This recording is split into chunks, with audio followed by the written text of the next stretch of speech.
On this seventh day of testimony in the Delphi murders trial, testimony centered around guns and ammo. And as we have learned through this testimony so far, Abby Williams and Libby German died after someone slit their throats 7.5 years ago.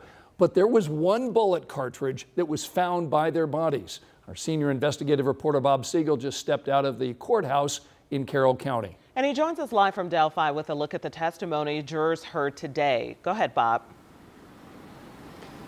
Only one witness so far today. Today's testimony all about that bullet cartridge you were just talking about, and prosecutors trying to link that bullet cartridge to Richard Allen.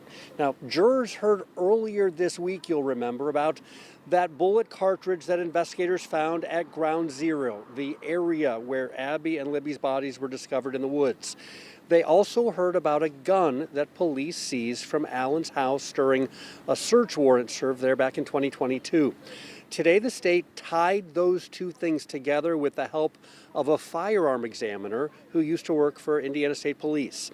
Examiner Melissa Oberg told jurors how she compared the unfired bullet cartridge at the crime scene with 4 test bullets that she fired through Allen's gun in the laboratory. And using a powerful microscope to inspect markings on the ammunition, she concluded the bullet at the crime scene did cycle through Allen's gun. And Oberg said she made that conclusion based on the quality and the quantity of matching marks on the bullets. So the testimony was long, all day. In fact, it's still going on right now. Oberg is still testifying under cross-examination. Some of the jurors, got to tell you, both the jurors and other folks in the courtroom at times seem bored, at other times seem downright confused, and that's because the state mentioned a whole bunch of ammunition and a whole bunch of guns that were tested related to the Delphi murders case, and they referred to all of the ammunition and firearms by their evidence number and their exhibit numbers, and they really didn't clarify what was what. In addition, Jim Luttrell, who is one of the deputy prosecutors, he really did not summarize for the jury the findings from the tool marks examiner.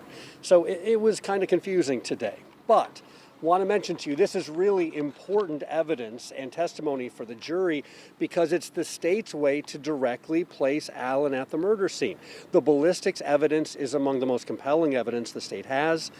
During cross-examination this afternoon, the defense team pushed back on the state's conclusions. Attorney Brad Rosie highlighted this type of firearm science, which is called tool mark analysis, it's considered controversial. He also highlighted that the state's analysis was based on a bullet at the crime scene that was not fired, while the test bullets in the lab were fired.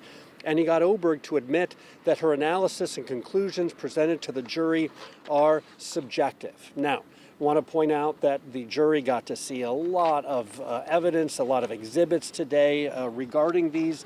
Some of it was video, some of it was photographs, including really tight shots of what the examiner saw under the microscope. And just to give you an idea of what they showed the jury, this is just a simulation because we're not allowed to bring evidence out of the courtroom, but they saw photographs, the jury saw photographs that showed essentially one picture would have been the markings on the side of the bullet casing found at the crime scene, with the other being markings on the side of the bullet that was fired through Richard Allen's gun.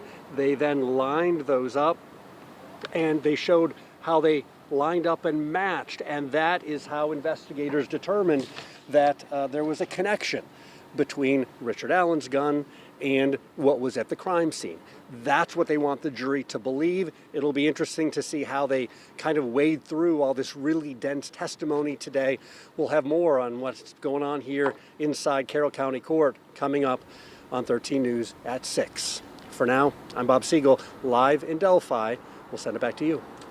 All right, Bob, thank you so much. And Bob will join Emily Longnecker and our 13 News legal expert, Katie Jackson-Lindsay, for our Delphi debrief on WTHR+. You can watch that at 10 o'clock weeknights during the trial. WTHR+ is available on Apple TV, Amazon Fire Stick, and Roku.